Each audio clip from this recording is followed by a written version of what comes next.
আজ তোমাদেরকে আমার স্টাইলে একটু চিকেন পকোড়া বানিয়ে দেখাই। সবার ফার্স্টেই আমি এখানে পেঁয়াজ আর রসুনগুলো ছোট ছোট করে টুকরো করে নিচ্ছিলাম। কিছুটা পেঁয়াজ আমি রেখে দিয়েছি আর বাদ বাকিগুলোকে আমি এখন পেস্ট বানাবো। আর কিছুটা ধনিয়া পাতা নিয়েছি, এটাও আমি এখন টুকরো টুকরো করে নেবো, কারণ ধনে পাতা ছাড়া আমি চিকেন পকোড়া ভাবতেই পারি না।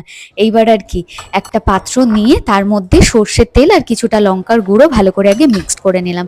নিয়ে তারপর চিকেনগুলোকে দিয়ে স্বাদ মতো লবণ, ধনের গুঁড়ো, চালের গুঁড়ি, বেসন আর কিছুটা কর্নফ্লাওয়ার, আর তার মধ্যে দিলাম ওই কুচানো পেঁয়াজ আর কুচানো ধনেপাতাগুলো।